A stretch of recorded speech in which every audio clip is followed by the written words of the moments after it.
Praise the Lord. I am Amruta Joseph Sikvera. I am so happy to be with you. And today I bring a great promise of Lord. Jeremiah chapter 29 verse 11.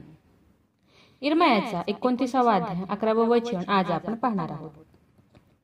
परमेश्वर म्हणतो, तुझ्याविषयी माझ्या मनात जे संकल्प आहे ते मी जाणतो. ते संकल्प तुझ्या हिताचे आहेत, अनिष्टाचे नाहीत. ते तुम्हाला तुमच्या भावी स्थितीची आशा देणारे आहेत. हालेलुया. खरंच देवाचं वचन हे खूप सुंदर आहे. खरंच देवाची आपल्या प्रत्येकाच्या लाईफसाठी एक योजना आहे. खूप सुंदर योजना आहे. प्रत्येकाच्या लाईफसाठी त्याच्याजवळ एक प्लॅन आहे, एक योजना आहे. आणि वचन काय सांगते की ती योजना हिताची आहे. ती योजना आपल्यासाठी चांगली आहे, सुंदर आहे, असं देवाचं वचन सांगतं. आपण बायबलमध्ये पाहतो की देवाची अब्रामाच्या लाईफसाठी सुद्धा एक खूप मोठी योजना होती, प्लॅन होता. आपण बायबलमध्ये पाहतो की अब्रामाला एक गोष्ट मिळण्यास खूप उशीर झाला, पण खरंच त्यात सुद्धा देवाची एक खूप सुंदर अतिसुंदर अशी योजना होती, एक प्लॅन होता.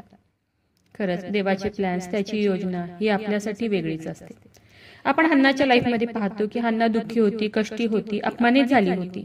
तिला जी गोष्ट पाहिजे होती ती मिळण्यासाठी तिला उशीर झाला होता, पण त्यात सुद्धा देवाची एक खूप सुंदर योजना होती, एक हिताची योजना होती, एक चांगली योजना होती. आणि देवाने ती हिताची योजना तिच्या जीवनामध्ये पूर्ण केली आणि देवाने तिला आनंदित केलं. देवाने तिला खूप उंच केलं. देवाने तिला आशीर्वादित केलं. देवाने अब्रामाला सुद्धा खूप उंच केलं, आशीर्वादित केलं. खरंच देवाची योजना, त्याचे प्लॅन्स खूप वेगळेच असतात. जर आज तुमच्याही लाईफमध्ये एखादी गोष्ट मिळण्यासाठी उशीर झाला असेल, लेट झाला असेल, तर आनंद करा, धीर धरा, भिवू नका, घाबरू नका, खचू नका, तर फक्त आनंद करा. कारण की अब्रामाप्रमाणे, हन्नाप्रमाणे, योसेफाप्रमाणे तुमच्यासाठी सुद्धा देवाकडे एक खूप सुंदर योजना आहे, एक खूप सुंदर प्लॅन आहे. फक्त त्याच्या योजनेवर, त्याच्या प्लॅनवर तुम्ही विश्वास ठेवा. देवाच्या वचनावर तुम्ही विश्वास ठेवा आणि देवाला म्हणा की हे देवा, ज्याप्रमाणे तू अब्रामाला उंच केलं, ज्याप्रमाणे तू हन्नाला आनंदित केलं, ज्याप्रमाणे तू योसेफाला उंच केलं, त्याचप्रमाणे आज मला सुद्धा उंच कर, आशीर्वादित कर प्रभू येशू. ज्याप्रमाणे त्यांच्या लाईफमध्ये तुझी योजना तू पूर्ण केली, तुझी हिताची, तुझी चांगली योजना तू त्यांच्या लाईफमध्ये ज्याप्रमाणे पूर्ण केली, त्याचप्रमाणे माझ्या लाईफमध्ये तुझी हिताची योजना पूर्ण कर. आणि विश्वास ठेवा की येत्या दिवसात देवाची खूप सुंदर योजना तुमच्या लाईफमध्ये पूर्ण होईल आणि देव तुम्हाला खूप खूप आशीर्वादित करेल, आनंदी करेल. तर चला देवाच्या वचनावर विश्वास ठेवूया, त्याच्या ह्या वचनाला क्लेम करूया. नक्कीच ह्या वचनाद्वारे देव तुम्हाला खूप खूप आशीर्वादित करू. खूप जणांना देवाच्या ह्या जिवंत वचनाची गरज आहे. खूप जणांपर्यंत तुम्ही देवाचं हे जिवंत वचन शेअर करा. देव तुम्हाला खूप खूप आशीर्वादित करू. शाल वी प्रे? हालेलुया. स्तुतीस पात्र, स्तुतीस योग्य देवा, धन्यवाद देते. हात उंच करून तुझी स्तुती, तुझं गौरव करते येशूराजा. तुझ्या नावाला मान, महिमा, गौरव आता आणि सदा सर्व काळ असू दे येशूराजा. सुंदर अशा दिवसासाठी मी मनापासून तुझे आभार मानते येशूराजा.